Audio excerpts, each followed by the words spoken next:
A championship ended here as the world watched.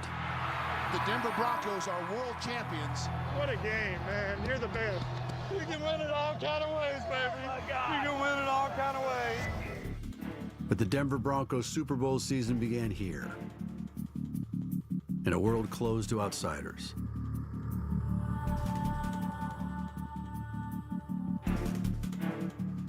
In the meeting rooms and in coaches' offices, this is where the 2015 season started.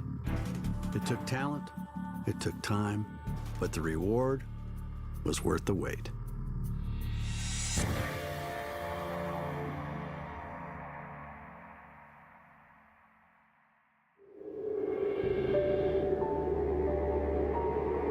Denver, Colorado. It's a place where the past and the present collide.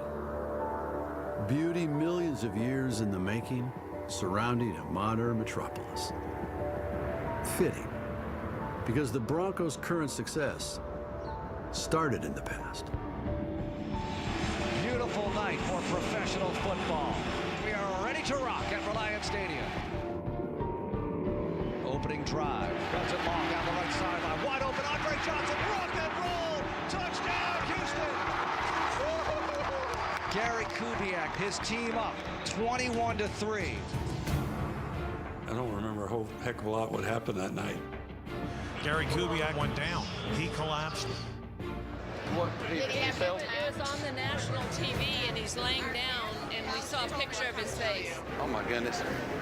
I'm going down there. Yeah. Gary Kubiak has been taken off the field on a stretcher. Gary Kubiak's blood vessels were temporarily blocked. He recovered. His team did not. Got a horrible headache right before the half. That's all I remember. And the next thing I know, I'm waking up in a hospital with a few of my buddies standing around me saying, boy, we lost the game. 27-24, that's about all I remember. After a 2-14 season, Kubiak was fired as the head coach of the Texans. His staff was terminated soon after. Got to make the line. Look like A tough year sort of upset the whole apple cart. Everybody was obviously really worried about his health and stuff, and you know, we were never able to recover. Here we go. Dan, back up. We believed in him as a leader, as a head coach. Quite often in this business, sometimes change is made on perception. He knew in Houston he had a lot of good guys together, just didn't get the time to get it done. For everybody to be fired, it was the first time I was fired, first time he was fired. You know, things didn't go right through that season. It dominates my memory of that year. Big challenge. Let's go get it done. We couldn't win a close game there. We did everything we could to lose games. It's not going to be all roses every year. You can't do that. You have a coach that goes down during the season, health problems, you know. There's a lot of distractions. You know, I didn't know if I'd get another chance to be a head coach in the NFL. In 2015, Kubiak was hired as head coach of the Broncos. He replaced John Fox, who had won everything but a Lombardi trophy.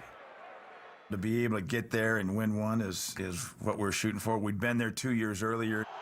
Didn't play very well in the game. The ball snapped over Peyton's head. This is going to cost the Broncos. Got beat by a better team in the Seattle Seahawks. That's our expectations. That's what Pat Bowlen wants, is the expectations when you work for the Denver Broncos and for world championships. The next level is the Super Bowl, right? Winning the Super Bowl. You were sort of off on that now. Kubiak brought along 6 coaches who had served on the Texans with him. I think I know a good football coach when I see one. We had a heck of a group there, and they deserved another opportunity to do it.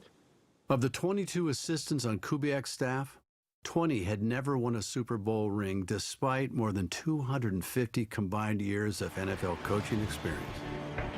The first roadblock on the road to those rings was week 2. We're on the road on Thursday night. That's not a lot of time to game plan between Sunday and Thursday night in the National Football League, so you're trying to be simple. In the first half, Peyton Manning took 24 snaps from under center and just 14 from the shotgun, where he historically seemed more comfortable. The Broncos took a beating and quickly fell behind 14-0. Pass intercepted down the sideline. This is going to be a Kansas City touchdown. We're battling a little bit of an identity. We were trying to hang on to a lot of things they've done in the past, trying to add some things, obviously, that I've done throughout the course of my career. So we're trying to find a little bit of an identity as a football team. For me this year, what was so interesting was to see a veteran coach of Gary's years of service with a veteran quarterback with two different systems coming together and both willing to give and to learn from the other. In the second half, Manning took just 6 snaps from under center and 29 from shotgun. Plan A didn't work. Here's plan B, which we understood, and we practiced during off-season, practiced during training camp. Let's put it to use. And I think it has finally clicked at that point in time. I think we're a little more up-tempo. Then they go with the no huddle.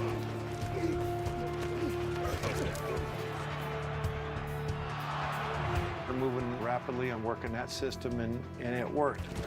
We got some momentum going. It was neat to see two veteran guys that have strong personalities, that have strong convictions in their beliefs and what they're going to do, work with each other to achieve success for the team, and it came out in that game. Peyton bounces around, throws one. He's got a touchdown! Touchdown, Denver, Emmanuel Sanders. He threw the hell out of that one. We are tied at 24 with 36 seconds to go. You know, I think 90% of the people watching the game, or even the guys playing the game there at the end, are thinking, well, they're going to run the clock out. We're going to overtime here. And now this place is defeated. My gut says he hands it off. You gonna hand it off? How many timeouts do we have? And we have no timeouts. Run it and run the clock out. I mean, the game's going in overtime. Everybody knows that. At the time, we were preparing ourselves for overtime, emotionally, mentally. We preach all the time. You know, you play every play like it might be the biggest play of the game. You never know. Everybody coaches to try to strip the football, get the ball. I mean, everybody does that. That's taught day in and day out. There you go. Attack the ball. Accelerate. Scoop. Secure that ball, B. Good job, man. I think this has got to be a handoff, don't you? It is.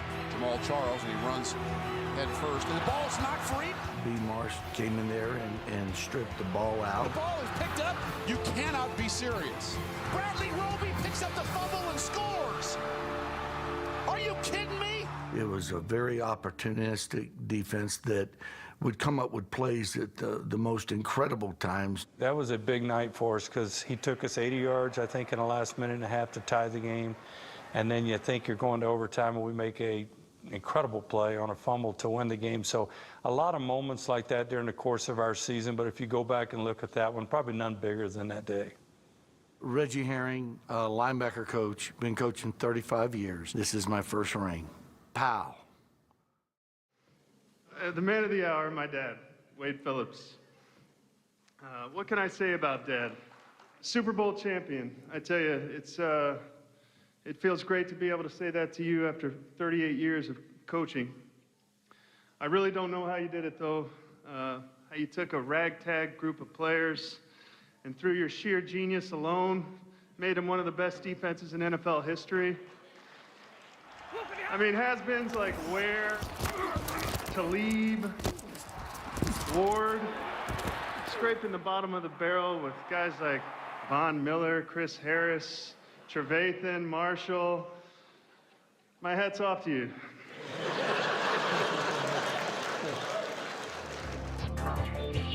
Wade Phillips was the Broncos head coach in the early 90s. He returned to the Rockies with the building blocks of a great defense already in place. He took those pieces and built a behemoth. Colorado is no stranger to legendary shows, but they'd never seen anything like this. You know, for us, with Coach Phillips, I mean, when in doubt, he's going to call pressure. And all the guys in the room know that. You got Vaughn and D. Ware. I mean, those two guys are lightning bolts off the edge.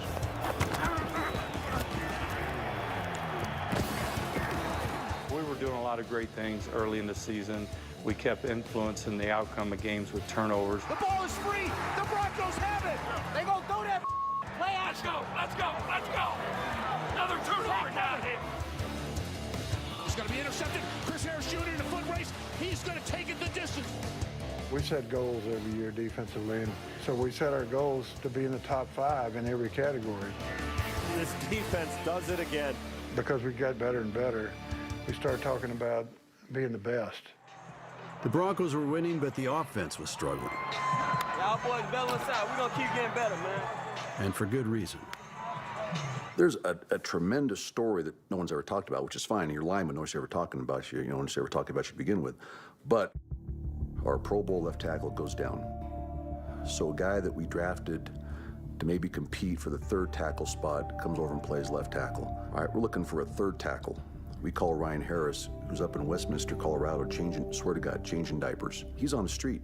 He has not seen the weight room since December. Here's the future world champs. And I have Evan Mathis joins us 8 days before opening kickoff. And we're meeting at 5:30 every morning, going over the playbook. He doesn't know from Shinola. My rookie tackle, week 4, blows out a shoulder. Great job. You good? My shoulder. No, I can tell. Michael Schofield, who's on practice squad the year before, is not even dressed for a game in the NFL his entire career. He ends up getting a helmet to play against the Vikings, starts the rest of the season for us. So my diaper changer's playing left tackle. A guy that was on the street, whatever else, a holdout, comes in, plays left guard. An old man is playing right guard. A guy who's on practice squad, Matt Paradis, played more snaps than any other player in the National Football League, comes in and plays center for us. And he was on practice squad the year before. He was just a guy trying to make the squad. Both my guards missed time because of injuries, so Max Garcia, a rookie, comes in and ends up starting games at left guard, starts games at right guard, ends up playing both left and right in every game. You got Max right now. All right, so you guys talk to each other. Okay. All right, you got to talk to each other. To me, that's a hell of a story for a team that wins the world title, the world championship. Hey, Gene, get no help, right? So we got to talk, okay? It's kind of part of the story, and when you weather the storm and you keep going and you don't find excuses, but you find solutions, that's how you have great years in this league. After 6 games, the offense was still out of tune. The defense was a rock star. The offense was playing second fiddle. But in the shadow of Red Rocks, a venue that has hosted iconic acts like the Beatles, Jimi Hendrix, and U2, the 2 units finally played as one. Stone Cold 2, Hot Speed is 1. Battle of the unbeaten. They've been real disrespectful. We gonna put them in their place. You come in our house, you going to bed. I don't know which side I'm on. I don't know my right from left. Or my right from Aaron Rodgers is one of the best quarterbacks in the NFL. This is going to be a statement game for us. As magical as he is, they feel like they can cover these receivers down the field. It was probably our best game overall, team-wise. Great night for Denver.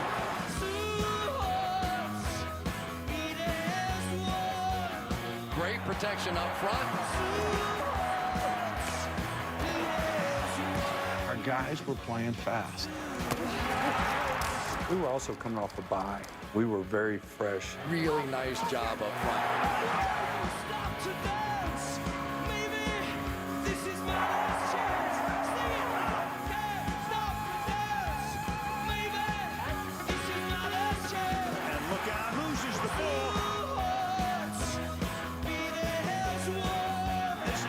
to be a safety. Rodgers, bump, bang, battered and bruised. 76 yards, 22 passes.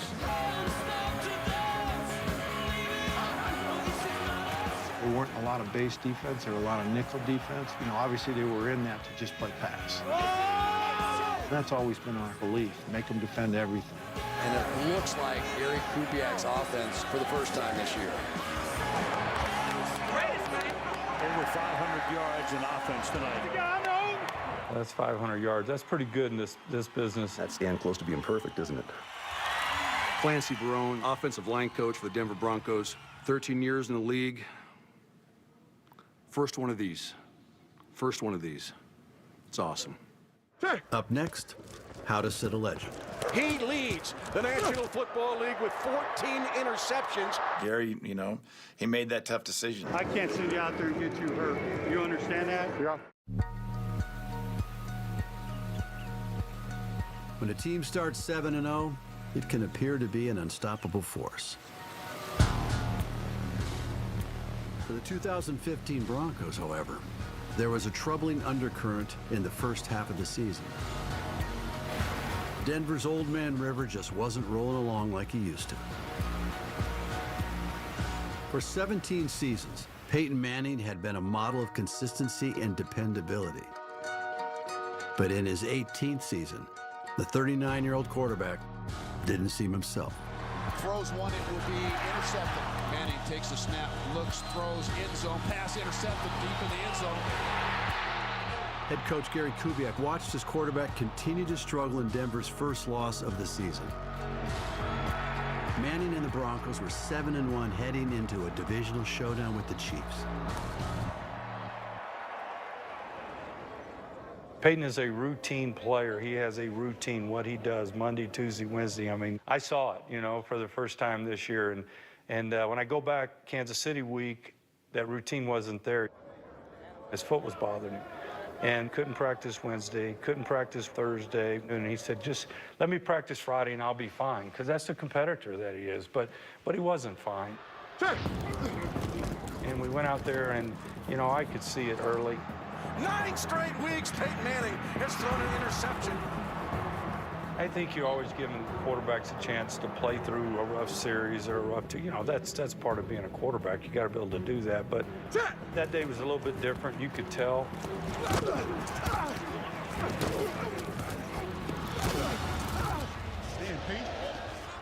Peyton wasn't feeling good. You know, you could see that there was some problem pushing off, and Gary said, you know, we'll see at halftime. When it comes out, if it doesn't happen, you know, maybe we'll have to make a change. Coach does not want to get you hurt, okay? He don't want you getting hit like this, so that's on his mind. It was a game of Murphy's Law. What could go wrong did go wrong. Peyton wants a home run ball to Latimer, and that's going to be intercepted. The fourth of the game by the Chiefs on Peyton Manning. You still have faith in your brother, okay? Just one of those days. A bad day at the office.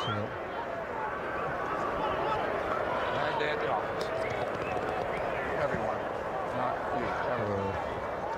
You know, to have Peyton have the game that he had, no one wanted to see that. And then, you know, and then ultimately, you know, the hardest decision is to have to make a change, especially at that position. And, you know, and Gary, you know, he made that tough decision. Yeah, obviously it's tough to take any player out of a game, but I knew it's what was best for him because he wasn't healthy, and you know, decided to make the move. And I talked to Peyton before I did it. Hey, dude, just listen to me talk, okay? Hey, this is on me. I got you, okay? All right. I can't send you out there and get you hurt. You understand that? Yeah. Okay? I had no business putting you out here today anyway, okay? All right. All right. We'll get through it. Fair enough? Yes, sir. Okay. All right. All right. Okay. Brock Osweiler will be the quarterback for the Broncos. Let's go, man. Good luck. Peyton Manning is out of the game. You know, I was a little disappointed in myself after the Kansas City game. I felt bad about putting him out there that day, to be honest with you, because I didn't think he was ready to play, and I should have done something different. He and I came in right after the game. We sat down. I said, listen, here's what we're going to do. You know, naturally, the competitor in him was, well, give me a few days. Let me see how I feel. I said, no, here's what we're going to do. Brock's going to play this week. You know, we're going to go week to week. We're going to get you healthy. We're going to get you feeling good again.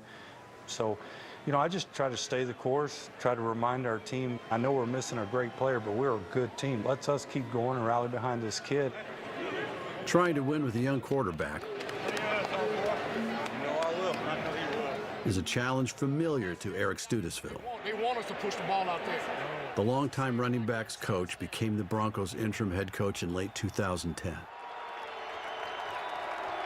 In Week 16, against Gary Kubiak's Texans, Studesville started rookie quarterback Tim Tebow.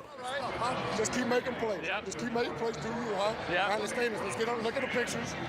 Yeah. Let's look at the pictures. Get it all right so you know what's happening in your mind, right? Yeah. When we get down there, give me a shot. I'll get it in for you. You know what I'm saying? Okay. I got you. Omaha, we go. Denver's comeback win marked the first victory for both Tebow and Studesville. Hey, Coachy, our first win, baby. Great job, baby. Great job. Coach Kubiak. Good game, Coach. Great job, son. Thank you. Awesome. Very impressed. Great job. That's what kind of character this group of men have, coaches and players. I thank you. I love you for it. I love it for you, though, even more. Studesville spent 4 games as head coach before returning to his previous position. Good push. That's a good push. Keep working. Get your feet right. You know what I mean? Midway through 2015, Studesville's ground game helped ease the pressure on young starting quarterback Brock Osweiler. We just wanted to do whatever gave us the best chance to win the game, and being more balanced and running the ball was going to help us in the passing game. And there's a physical part of that game in the running the ball that I think is good for your football team. In Week 12 against the unbeaten Patriots, C.J. Anderson rushed for 113 yards. The Broncos overcame a 14-point fourth-quarter deficit. In overtime, Gary Kubiak's offense faced a critical call at midfield. It's 3rd down and 1. Osweiler now from the bench has the timeout called for him. That was Gary Kubiak from the sideline. Must have seen a look that he didn't like. We were going to work the edge of the toss play, and he thought there were too many guys outside. And I said, Coach, I think they're in man. I think we'll be all right. They'll be chasing us. Coach Dennison made a great point. He said, you know what, we had the right play. Call it again. Let's do it again. You sure? I said, yes, sir. I think we're in good shape right there. So we called it again. This is a crucial down. He called the timeout. He wants to make sure they get it right. Tight trips left, same formation. Here comes C.J. Anderson running behind a wall of blockers. C.J.'s on the loose. C.J. was one to beat. Down the sideline. C.J. Anderson to the house. Denver wins it. With the Broncos' quarterback situation in flux, Eric Studesville's ground game would become key to fueling Denver's championship run. I've always loved being a part of teams. And I was never a high school champion. I was never a national champion. To be able to say that I was part of a Super Bowl championship group of people is a tremendous feeling for me personally. Eric Studesville, I coach the running backs. Been in the NFL for 19 years. This is my first NFL championship ring. I still like your wide bingo cross. Coming up. He didn't necessarily have great reasons for it, but he said, my gut's telling me we should go that way. And so, you know, that was his call.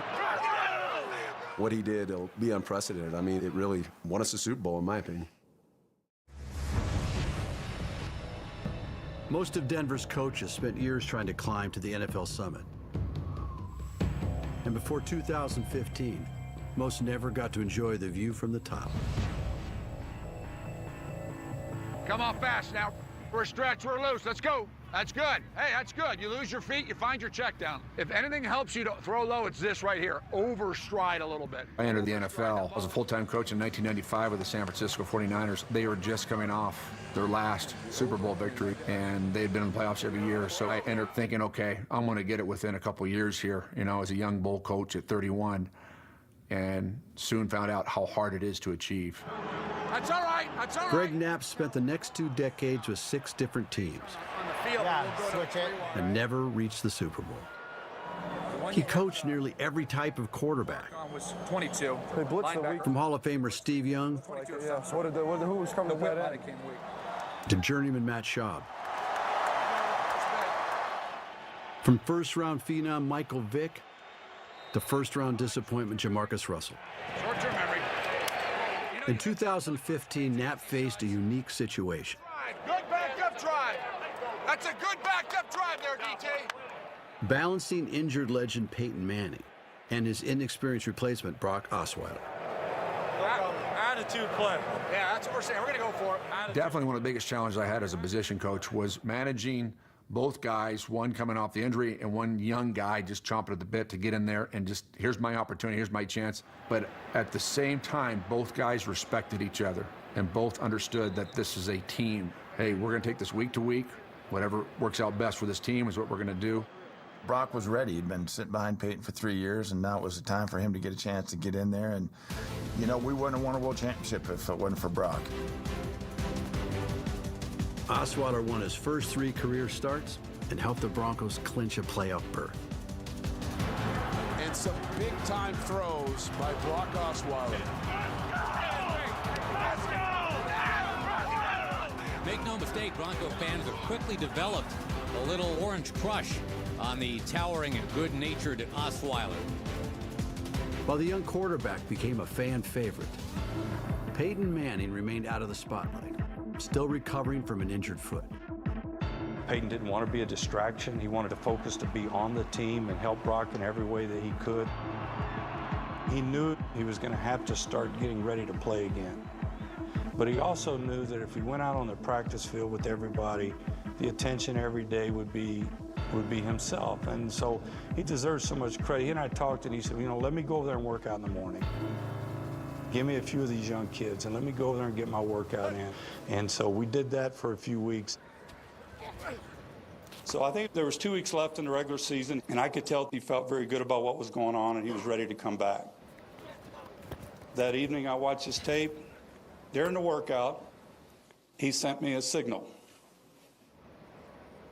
Hey, door number 1, you could take it that way.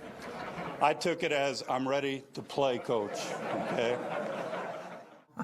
I did see that. So, and I think at that point in time, as Gary said, you know, he knew that Peyton was probably ready to go. From his fingers to his toes, Manning felt the itch to return. In the season finale, his foot was finally healthy enough for him to get back in uniform. For the first time, Peyton was feeling good enough to be available for the team. And so he suited up that day, was the backup to Brock. It was going to be hard as the backup. So no doubt it was just a little different for him. But he just fit right into that role, right? How can I help this team? I still like your wide bingo cross. He's got to get it versus quarters. It was the first time in his 18-year career Peyton Manning began a game as a backup. With a win, the Broncos had a chance to clinch the AFC's top seed. But in a little over a half, Denver committed 5 turnovers and trailed the Chargers 13-7. Gary Kubiak faced a difficult decision. It was something that I talked about with some of the coaches at halftime, and you know, you want to believe you're doing the right thing as a coach. Peyton Manning's going to go in this game, and maybe Gary Kubiak just feels that Manning can give him the spark. I just felt like at the time he was the leader or the guy to go in there and make sure we got it done. So it was just a gut feeling. And you'll hear the roar. I'll tell you what, it also shows Gary Kubiak is committed to winning. He wasn't locked into Peyton Manning, and he's not locked into Brock Osweiler. He wants to win football games, and right now, his best chance is putting Peyton Manning under center. No doubt you felt the energy in the crowd step up. You felt the energy on the bench with the players step up. That really did give us a boost to get us back on track. Manning's return lifted Denver's entire offense. The Broncos are the #1 seed in the AFC. For the postseason, Kubiak would keep the Broncos' reins in the hands of his 39-year-old quarterback. That's a tough decision. It could have gone either way. But Gary had a gut. He didn't necessarily have great reasons for it that he could tell me, but, you know, that's what he said. He said, my gut's telling me we should go that way. And so, you know, that was his call, and I trust Gary to the hilt. The one thing about us is we are a team, and it's taken everybody we got somehow, some way. But that's the way it should be, and that's the way it's going to be the rest of the way. We're going to keep battling our ass off. I've been a part of a lot of things in this business, a lot of crazy things, but going through that quarterback situation, you know, trying to make it work, trying to get it right, trying to do right by the football team, that may be something that I don't know that I'll ever have to go through again. What he did will be unprecedented. I mean, it really won us a Super Bowl, in my opinion. In some ways, I am happy that it happened later in my career so that I could understand the meaning of it better. You sometimes forget it's still very hard to get to the top because only one's going to get there when it's all said and done. My name is Greg Knapp. I'm the quarterbacks coach and passing game coordinator of the Denver Broncos. This is my 21st year in the National Football League and my first Super Bowl ring, and it's special.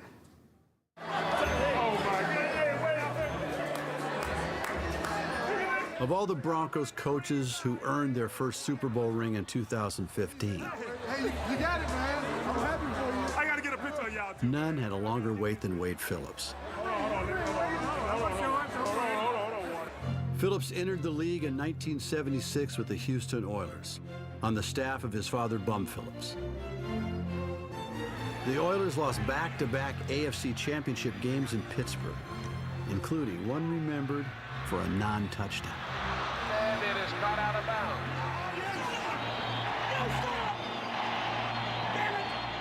I think he had 2 feet in. I got to say what I'm seeing. The Oilers are denied a touchdown. He's in! He was in! Damn it! Wade and Bum eventually moved on and coached 5 seasons together with the Saints. After his father left football, Wade went from team to team as a defensive coordinator and head coach.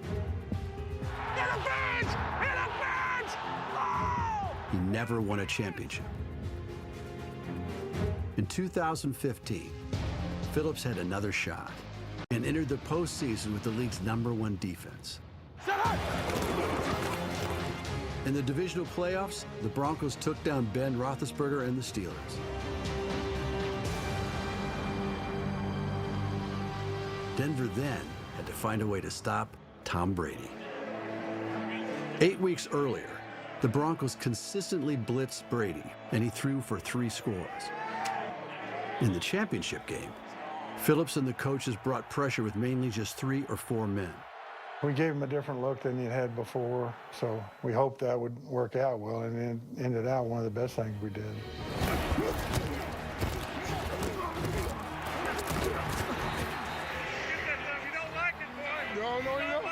No, you don't.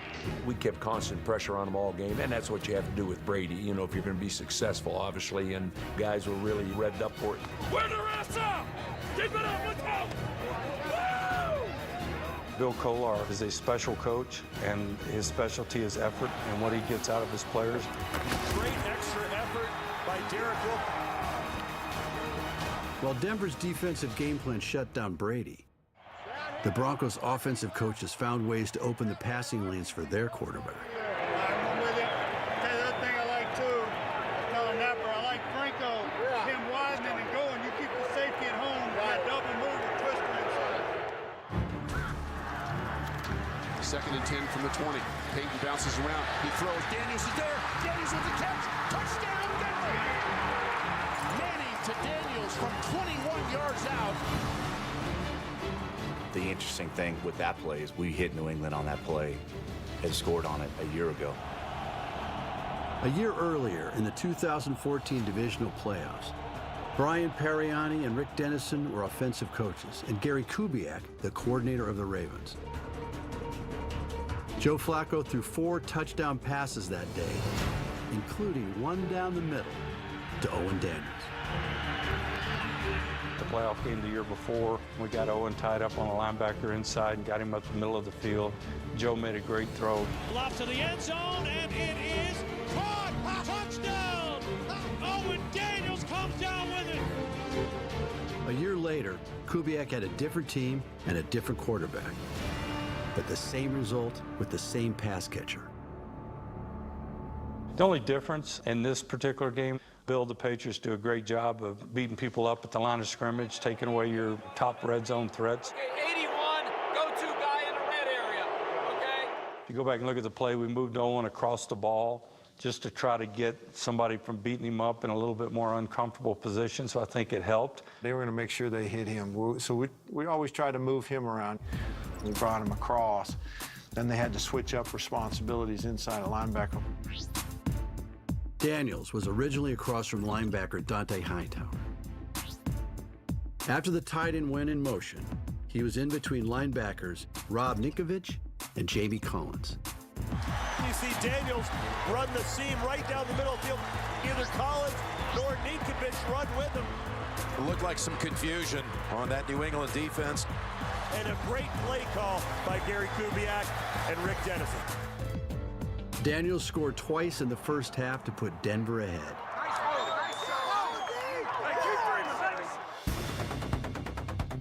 In the fourth quarter, the Broncos were still protecting an 8-point lead.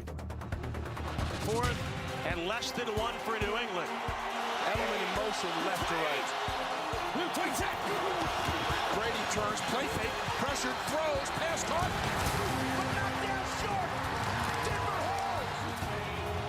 They try to run a slide route and sneak Edelman out of the backfield from right to left.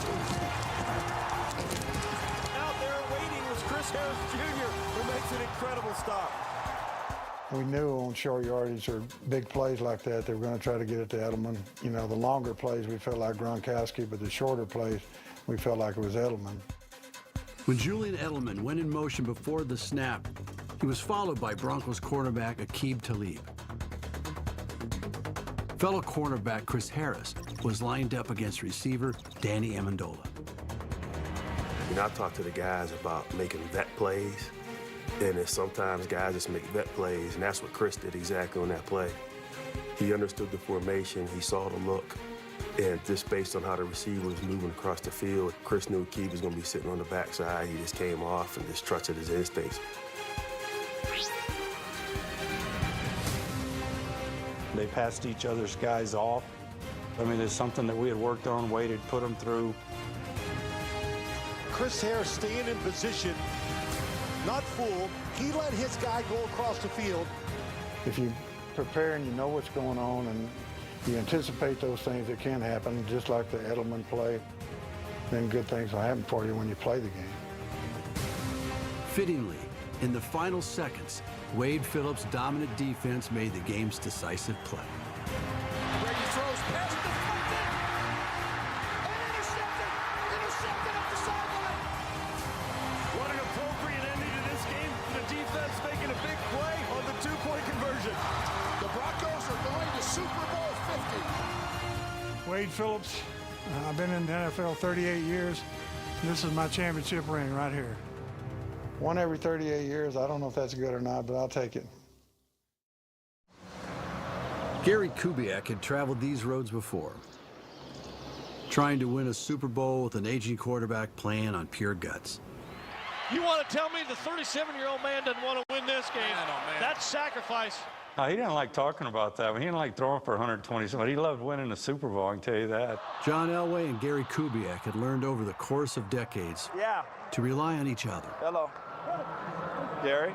First time we met was a mini camp right after we got drafted. So yeah, we were both drafted the same year. We were roommates right from the very get-go. Known him ever since. Kubiak had been Elway's teammate, offensive coordinator, opponent, and now his head coach. John knows people, and he knows leaders. John knows what he wants. On Super Sunday, John Elway's decisions paid off. Go get him, brother. Hi, buddy. Love you, man. Go get him, buddy. The Broncos were led by the coach he gambled on, the aging quarterback he signed, and the defensive star he drafted. In the pocket. He's in. It's sacked inside the 5. The ball is free. Touchdown, Denver. Only got 2-3 and outs, but we're up 10-0 in the first quarter. All right, that's a good thing. At that point, we knew our defense is playing lights out. Coob came over to me and said, hey, he said, they're not going to score on us. We're going to win the game. You know, you'd love to go in there and get aggressive and throw the ball, but at the same time, I think we had a defense that was playing better than I'd seen anybody play in a long time. Do we come back and run, or do we get aggressive? We need the 2 best runs, the last 2. Come on. I want 22 in the game. The Broncos' strategy was to move the chains and run the clock. We're good.